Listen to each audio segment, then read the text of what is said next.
Okay, our next presentation is entitled Too Small to Segregate Duties. Our presenter is Ms. Andrée Taylor. She has been with the LLA since 2014 and is now the Quality Assurance and Research Manager. Until the summer of 2022, Andrée worked in the area of local government services, developing and creating CLGE, which is what you're here today. So Andrée she is a developer in this and a big part in this program. She continues to be part of our committee and plans future trainings and presents sessions at these trainings. Prior to working at the LLA Center for Local Government Excellence, Andrée was a small business management consultant and an instructor in the Department of Management at Southeastern Louisiana University. Andrée taught courses in strategic management, diversity, small business management, entrepreneurship, and human resources. Please welcome Ms. Andrée Taylor.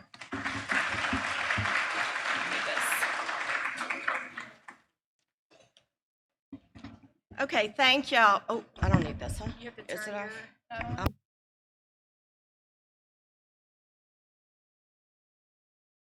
Hello, can you hear me? Can you hear me now? I would have been here earlier, but I was listening to Brandon's presentation and I was driving through Gonzales, so I stopped and got jambalaya for lunch. But that was an excellent presentation, and probably one of my favorite things as Diane has been here and as we, move and try and get better and better each time we do these presentations, is that I often present on the second day or later in the day. Thankfully, they don't make me the 8 o'clock speaker. But what I love is you'll hear me refer back to Brandon or to Brent and Chris, and you're going to see we want it to be a cohesive, that it's not so far-fetched with all the different topics that you'd really just be interested in one. You'd really just be interested in mine, and then nobody would show up for the others. So, okay. First of all, my title is Too Small to Segregate Duties. And, is your organization too small to segregate duties? Well, I think not. You're telling me, help, I only have one accountant or a bookkeeping clerk or an office manager, what should I do?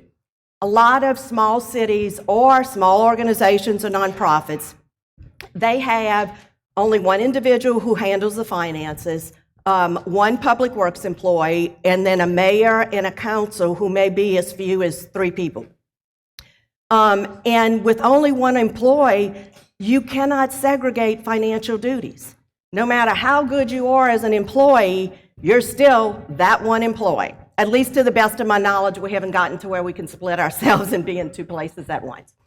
Okay, so what are we going to have to do if we cannot segregate duties, which would be our first choice? Then let's look at what could we do as a second choice.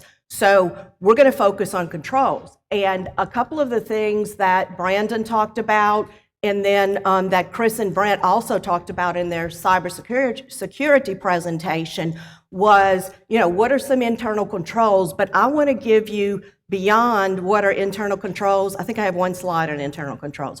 I want to give you information on, tell me, what responsibilities or duties can this person have? Well, what if I have 2 people? What if I have 3 people? Ideally, what if I have 4 people? And, that would be kind of the gold standard. But a lot of us, yes, you could have the gold standard. You could probably have 8 people in the department. But then you couldn't pay your police chief and you couldn't pay, all of the other employees that need to work in the water department and all of these others. So we're going to look at 2 different things, compensating controls and mitigating controls. And I'm going to give you some non-accounting, real-life examples of compensating and mitigating, and hopefully it'll make more sense and you'll be able to remember it. Okay, so we can't segregate duties. Then we have to look at how can we compensate. So if I'm the only person, the only financial that's doing the whole financial process, a mayor, a council member, somebody from a nearby town, you could offer to switch off duties. They review your stuff, you review theirs. You're going to have to rely on oversight. Essentially, oversight is always a positive. Okay, every government in Louisiana, no matter how big you are or how small your duties and your responsibilities, you may get $1 a year and you have one program that you spend that money on for that grant. But you still have the responsibility. It's not, oh, I can do this if I like it. It is our responsibility as government employees, nonprofit employees, our primary duty is to safeguard those resources that are given to us. And okay, if you're like me, you're going to say, duh, I knew that. I always did. I didn't think I could come work for state government and, pad my own pockets. But we need to look at, if I am the only one and it's only me, myself, and I may have a difficult time living up to the expectations of all of the different duties that need to go on. And doesn't matter how awesome I think me, myself, and I are, I'm still only one person. Now, I will, in this situation, any of you remember the Three Stooges?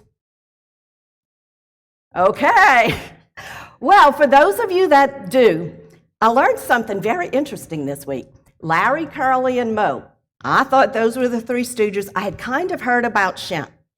But I found out there were actually 6 over the course of from 1922 to 1970. But does anybody remember? I don't remember them having 4 at any one time. Just different people were in with it. But not that I want to pick on them. It was probably one of my brother's favorite shows. But is this all? Okay. But a couple of the things that, even if they could segregate duties, they probably couldn't, make their way out of a paper bag if their lives depended on it. So for us, we definitely wouldn't want them safeguarding our assets. So let's say that Larry works in the utility department and he takes in the customer's cash payment. He writes out the deposit slip, he walks it to the bank, or skips, whatever he wants to do, and balances the statement at the month's end. There is a strong opportunity, or a large opportunity, for there to be undetected error or the possibility of fraud or theft actually increases. Now, Brent, I know, went over some things. He had been on investigative. He's now on the performance IT audit team. But if you just look at our office and read some of the reports, you will see, or if you listen to any of the Lee Zurichs of the world, those of you that Lee Zurich used to be on Channel 4, now I think he's on Channel 8, but you never wanted either Lee Zurich or Bill Elder showing up at your door and asking you questions. And I am actually, this is one of my favorite things, Jennifer has a wealth of information. And I use this because this is one of my favorite things that she ever said. And again, if you don't know what a newspaper is, you might want to Google it, can't help you there. But let's say you don't want to end up above the crease on the newspaper. Or I guess in today's day and age, you don't want your name flashing when somebody turns on their phone that, something happened. So anybody that's above the crease, that's the first thing that you're going to see. And essentially, you've done something bad. Maybe you've done something really good. If you've done something really good, you're probably on page 5. If you've done something really bad, then, we all want to know about it. Okay. Now, the principle of distributing all of these different tasks between different people is actually called segregation of duties. And we're trying to separate conflicting duties so that we can reduce the risks that are associated with the financial process, and we can help to detect errors or fraudulent activity. Even in the smallest of governments, we can find ways to maybe not totally eliminate the risk, but at least to be able to minimize and do as much as we can. We do not require any specific controls per se, but those statewide AUPs, and Brandon talked about that, are phenomenal as a starting point of where you want to be. I think that they're the rice, the segregation of duties is the rice. Oh no, bank reconciliation. Bank reconciliation. Okay. So what can we do, to segregate different things? And with statewide AUPs, that kind of gives you an idea of where to start. And if you really, and I'm not sure, I don't know if it's you or if it's, I think you may have said that's just kind of the starting point, that don't think that that's the be-all and end-all, but if you can at least start there, that is a good predictor to get you, or a good step to get you further down the line. Okay, I know that on TV shows and things like that, they make you wait till the end before you get any of the good stuff, or before you get who shot JR. Well, I'm going to give you, I went too far, sorry. I'm going to give you some of the different steps on the front end, and then we're going to talk about it further on the back end. But hopefully you can take these 6 golden rules, and I wish I could tell you that I am brilliant and I came up with that and coined that term, but I didn't. There are a lot of state governments, there are a lot of local governments that have a wealth of information where you can get information from, and you take it with a grain of salt. If it sounds like it works, then there's a good chance that it does. Okay, separate conflicting duties whenever it's feasible with your current staffing levels. I could definitely minimize, if I had, I think I said this, 8 different people in my finance department. I could minimize the amount of, I could separate conflicting duties to be one person, all they do is take the cash in, and somebody else even writes the receipt. But it's not going to be feasible for most of us in our small organizations, in our small governments. So what can I then do? I cannot segregate duties. I am a department of 1 or 2 or 3, so I can establish properly designed compensating controls that are going to be sufficient to mitigate key areas of risk. Compensating control would be something like the mayor or a council member, they're going to reconcile, they're going to look at oversight, and so I can't do what I really want to do by segregating those duties, so what's my next best option? And so that would be a compensating control. There's also a term, and a compensating control, it can't be met with the current existing controls that you have. So I cannot segregate duties if I'm the only person. And I don't have any new or existing controls. Nobody's riding up and they're going to save me and come in and take care of everything. So the next best option is going to be a mitigating control, and that's meant to reduce the chances of the threat even happening. So if I want to avoid, let's say that I am in the water department, and I want to reduce the chances of a particular threat happening, and that threat that I'm worried about is somebody stealing cash, then I could say, okay, our office is only going to accept credit cards, debit cards, you still are kind of dealing with cash, but it would be better than just cash. Or you could use cashier's checks made out to your particular government or to the water department.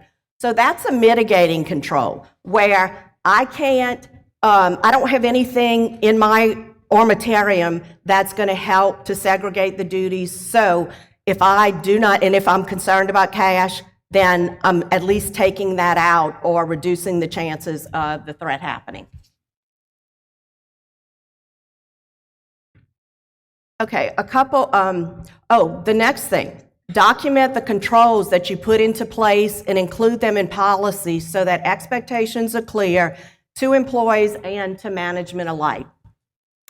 You definitely want to have things written down, and it is so nice if you're following behind an employee, following behind somebody, especially if that individual leaves your organization, to have things written down step by step so that you know what to do, when to do it, and in how to do it. And Mike Battle used to give this example that as an advisory services manager, our advisory group, they will go into different locales and different governments, and they will look to see, okay, how can we help them? You know, maybe they're on the brink of not being able to pay their bills, so what can we do to help them? And Mike said in and I have no idea what town, so I know it wasn't anybody's here. So Mike said, you know, they went in and there's a safe in the back. Oh, well, good. There's a safe, so that means at least if they can't deposit the cash that night or that afternoon, they can lock it in the safe. Not as good as depositing the cash right then or that afternoon, but still better than, you know, not having it. Well, they had the safe was open. On top of the safe was hundreds of dollars. And Mike said, well, y'all have a safe. You know, I mean, a quick, easy thing that you can do is to keep the money in the safe. Well, the response was, we don't have a key to it. So, you know, you gotta, you know, help yourself where you can. We can only do so much, but I know that you guys have got it together, and you would know to at least get a new safe or you know, I don't know what you do in that instance. Although I will probably be able to tell you what you do in that instance, because my father, as precious as he is, he has dementia and things have been getting worse. Well, he has a gun safe that he's got the combination written. But guess what? None of us can figure out how to open it, even seeing the combination. So I may be finding out what you do when you don't have a key to the safe and, you know, what's your next option. Okay, the next thing you want to do is incorporate consistent and effective supervision. Again, they had the safe. They intended, or somebody, I don't know how many years ago, intended for that money to go into the safe, but it's inconvenient. We're going to have to do this. We're going to have to do that. So, are the controls set up, but even more importantly, if you put them into place, are they the correct ones, and do they continue to operate effectively? Our performance audit group, they often, when they're doing performance audits, they're looking to see how effectively, how efficiently are different departments in state government operating. And they have, so if you haven't ever read any of their, all of our reports, whether it's investigative, whether it's audit reports or performance audit reports, or on our website, and the performance audit reports, it may be a topic that you're interested in. It may have to do with maybe the drainage ditch or canal that was supposed to have been, you know, put into process 50 years ago and it still hasn't. You know, they often do things to find out and to give you the idea. And again, we can't force them to do it. We may have a plan, but the management of that department or that state agency can come back and say, you know, that sounds good, but, you know, no, we're not going to do it. But then they'd have to live with the fallout. And fallout could be malfeasance in office. It could be several different things. Or, I guess, if you're a politician, that would mean, you know, when this gets out, you're not going to get elected the next time. Okay. And you know what? Okay, I was attempting to make a joke out of that. But, you know, we often think if you're not in this situation, if you don't work for an elected official, then you know, kind of know things, you know, go steadily along, merrily along. And, you know, you put your 25 or 30 or 35 years in, and then you can retire.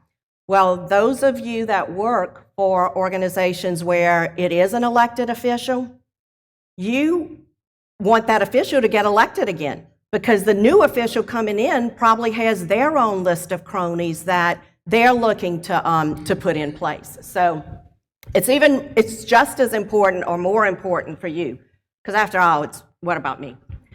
Okay, align user access. Now, I definitely know that Brent and Chris talked about this in your financial software with the job responsibilities of each user. You don't want to give anybody more than what they want or more job responsibilities. You don't want to give them less. and you want them to have the access that they need, you don't want to be so restrictive that they can't do their jobs. And then you want to review and reevaluate the internal controls that you put in place, especially when, again, there's a turnover of management, when there's somebody, especially if it's been a long-term employee that they've left, and now you're trying to figure out what to do. But again, what worked 10 years ago with the way that technology is advancing, is not going to be something that works now. Okay, some of the importance in terms of segregation of duties, and we'll talk about it. I think I've probably given you guys enough examples that you know what I mean when we say segregation of duties. But we're actually looking at how do we separate or segregate duties. So it means that we're going to assign responsibilities to employee, and we're going to try to reduce the risk of fraud or error that occurs. Not just that occurs, but does it go undetected? And would it be requiring more than one person to be involved in completing that process? You want to separate conflicting duty assignments to help you protect your local government or whatever your organization's in, those assets. And when you have incompatible or overlapping duties, and again, we said you can't segregate, it has to be done, then we're going to go back to those compensating controls, and we're going to look at what are the risks if we don't adequately monitor, if we don't have managerial oversight. And then well-designed controls, they not only help to prevent fraud or theft, but they also make it easier to catch mistakes and to hold staff accountable should errors occur.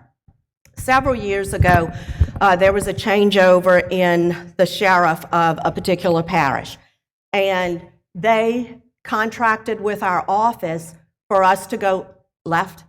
Okay, and they contracted with our office for us to go and do at the end of the day when the current sheriff was going to wave bye-bye, us to do an inventory of cash. We had already done inventories of the cars and the vests, bulletproof vests, a number of different things.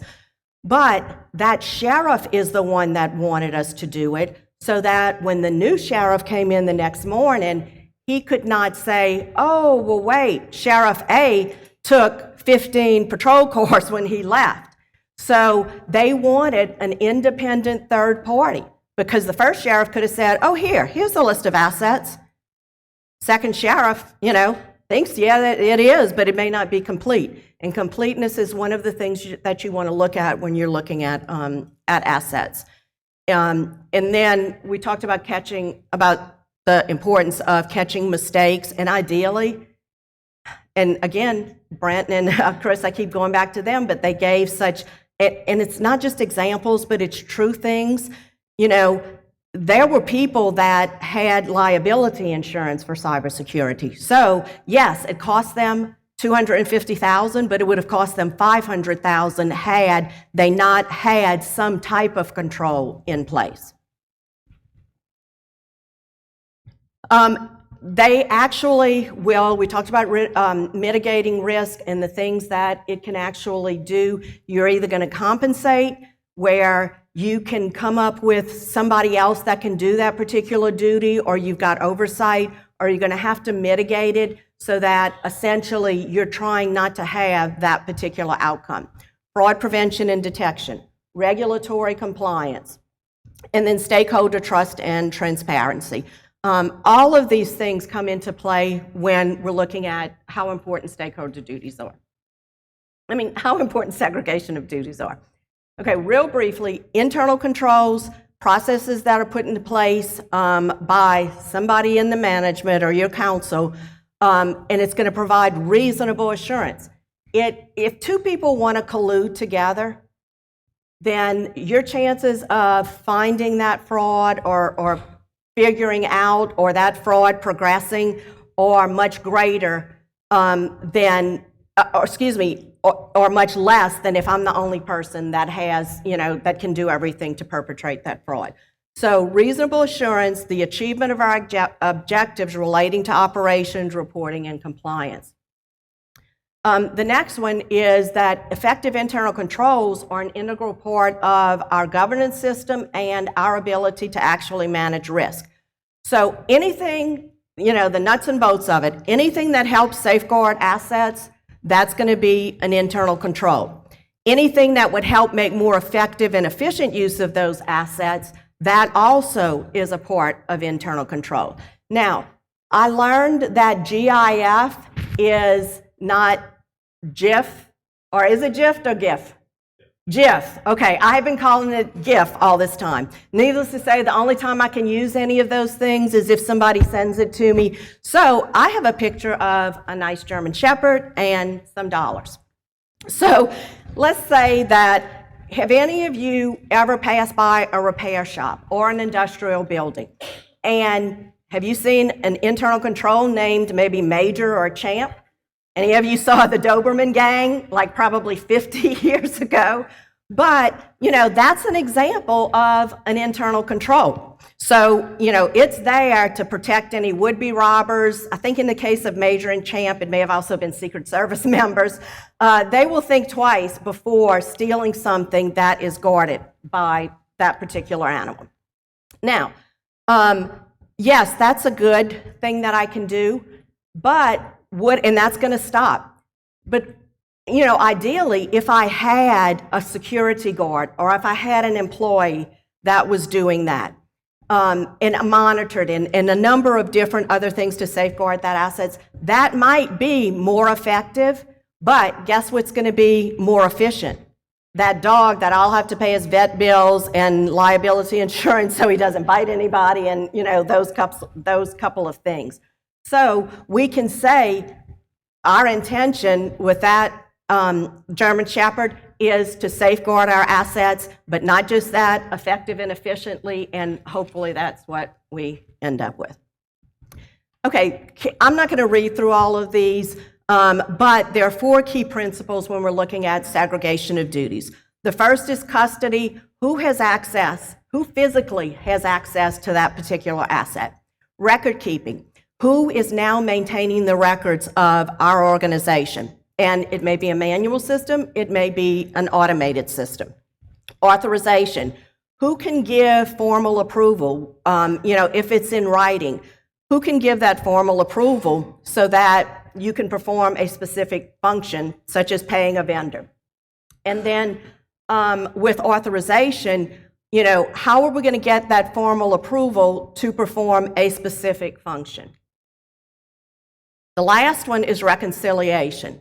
And how are we going to provide reasonable assurance of the accuracy of our financial records? That's what the taxpayers want to know. That's what we want to know. We want to know how are our taxes being used? And, okay, well, you tell me that, we're doing really well and that I'm building roads and all of these different things. Well, I still see a 2-lane road down the Murray Lane if you're from Napoleonville or Assumption Parish. So, where'd that money go? And then what should you reconcile? All accounts and transactions, and it actually gives you, really a number of good examples on exactly what those are.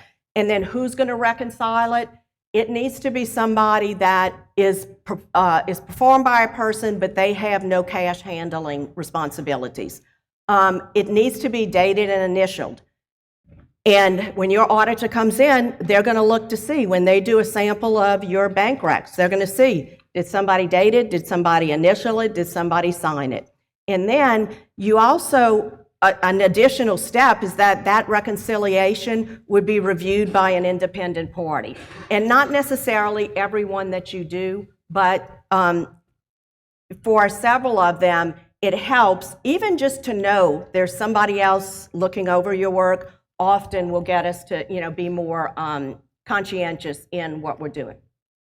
Okay, so we talked about the segregation of duties and all of these different steps. And ideally, we'd have Larry, Curly, Moe doing these, and you'll see from just plain simple example, Larry receives cash from a customer, he takes it to the bank, and then he gives Moe the validated receipt, or validated bank statement. And then Mo's going to reconcile that bank account. He can adjust the accounting records, he can perform journal duties. And then Curly comes in and he can reconcile the daily deposits to make sure that Mr. Larry didn't hop, skip, and jump to a different area when he was supposed to be going to the bank and depositing this. And then we've got Shemp, that he's the authorization, he can sign checks, he can authorize the transfer of money between accounts. So again, when you have a reviewer that's looking at these things, you always want to make sure that your reviewer knows what to look for. If you say, hey, Andrée, are these bank reconciliations? What do you think about these? Oh, those are nice. I like the colored pages that you used. Okay. I did what you asked me to do. I took a look at them. But did I really know what I was looking for? No, you wanted me to know, is this 2024 or is this 2023? Or, that kind of looks like it. Is there anything that's doctored on there?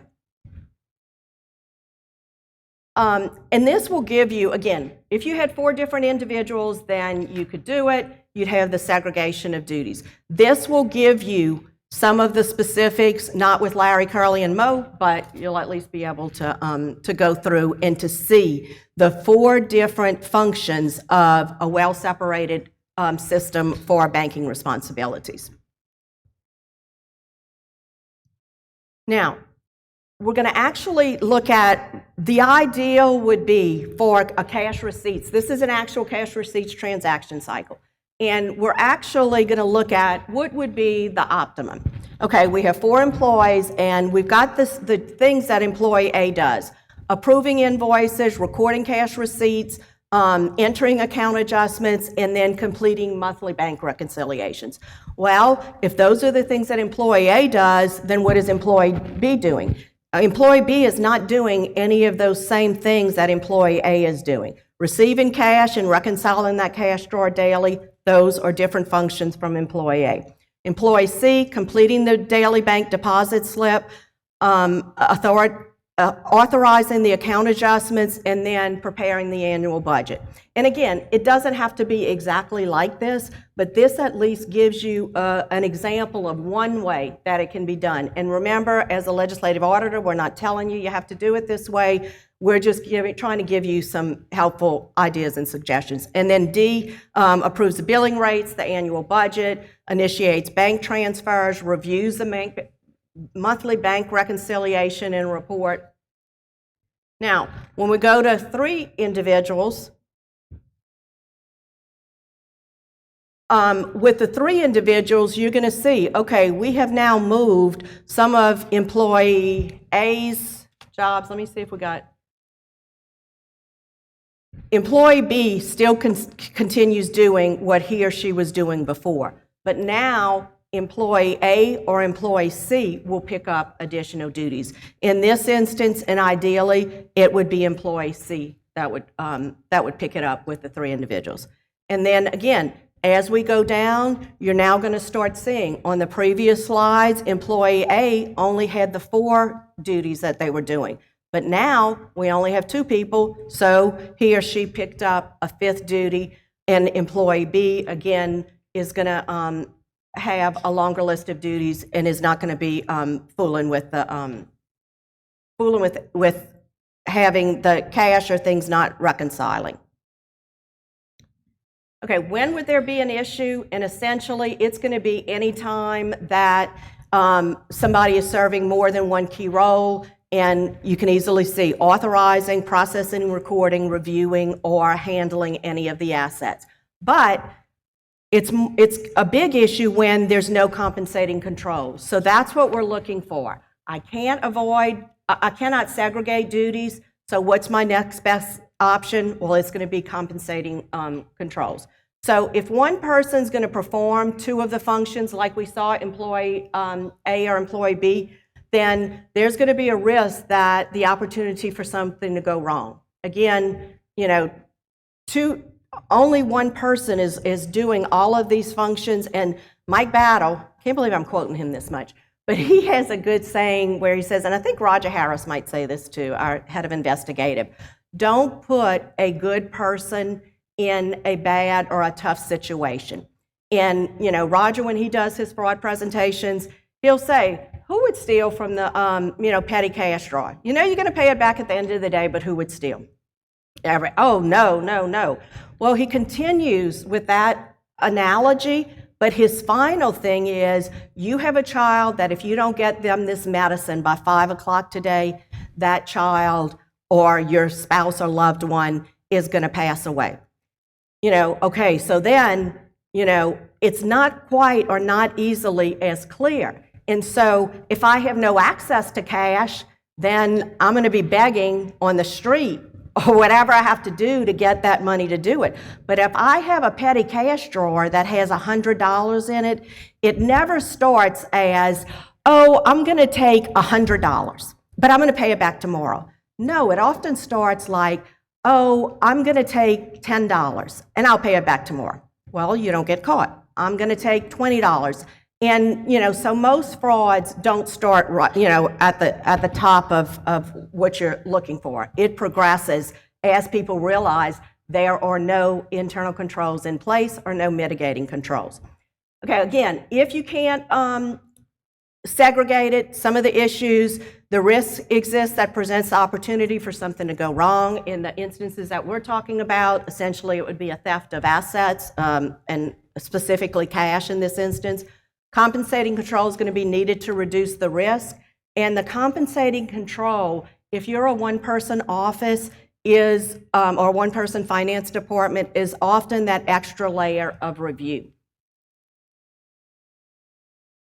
And in a one-person office, that extra layer could possibly be the mayor, it could be a council member. But not only do you want to have somebody doing that review, you want somebody that understands and knows what they're doing to review in that particular situation.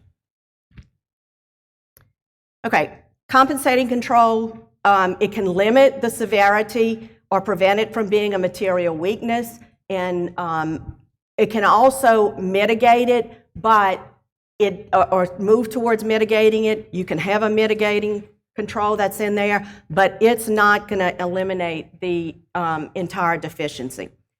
Examples, you review a detailed report, you perform reconciliation procedures, you review and approve any adjustments.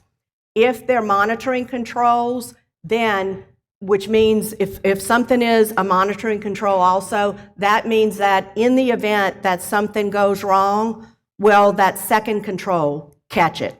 And if it doesn't, then that second layer is not efficient and not what is going to help us.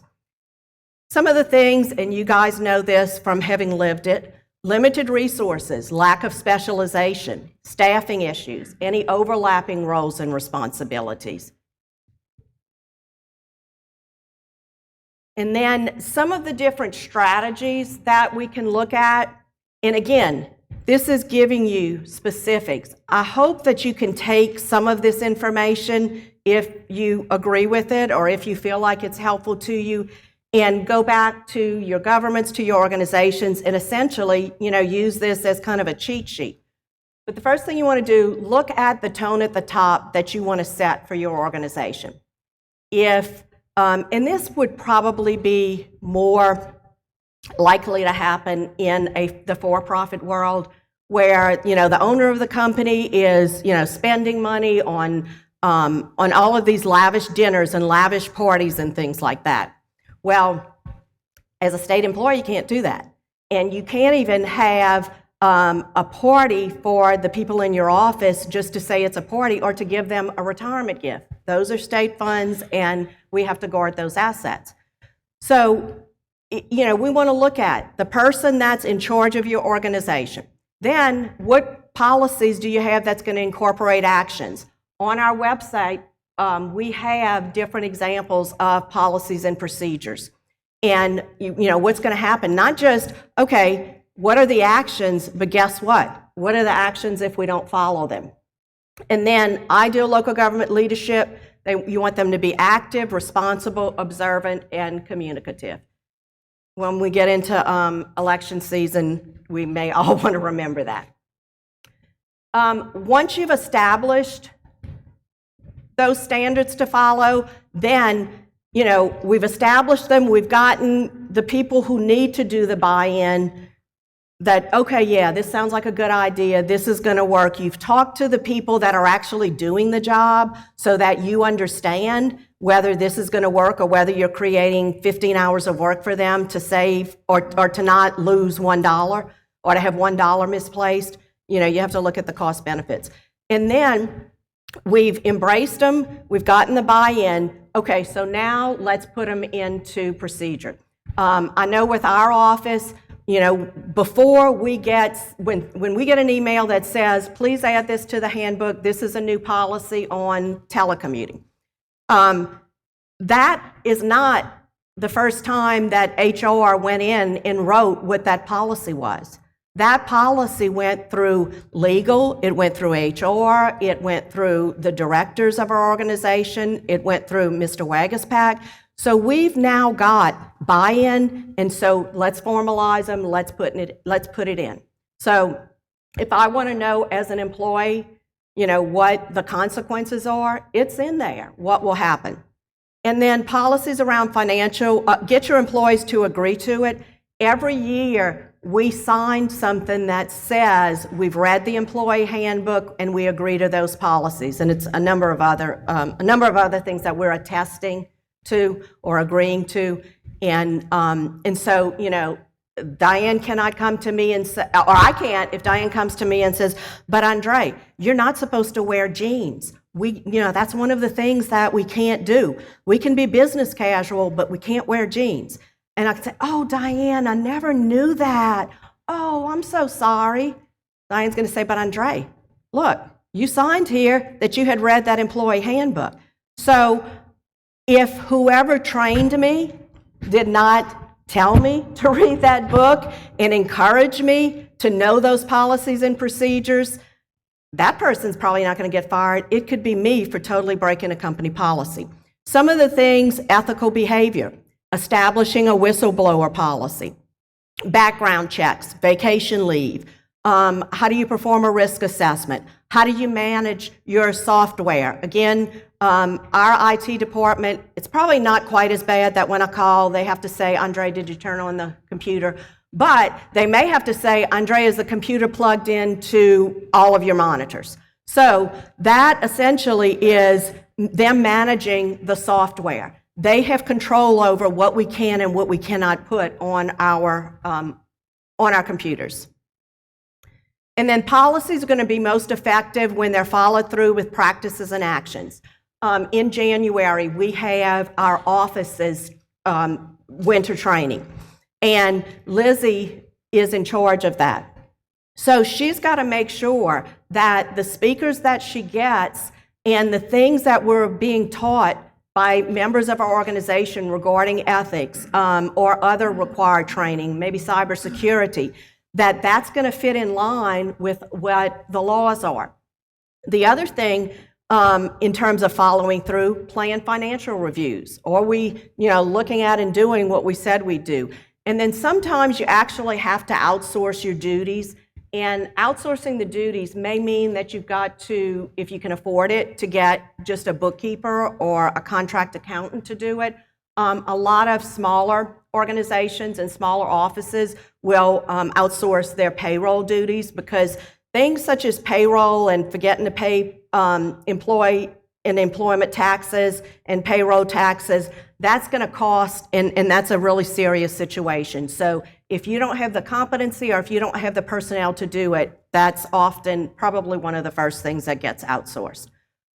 Specific areas, cash receipting, again, taking in cash, accounts receivable, payroll, accounts payable.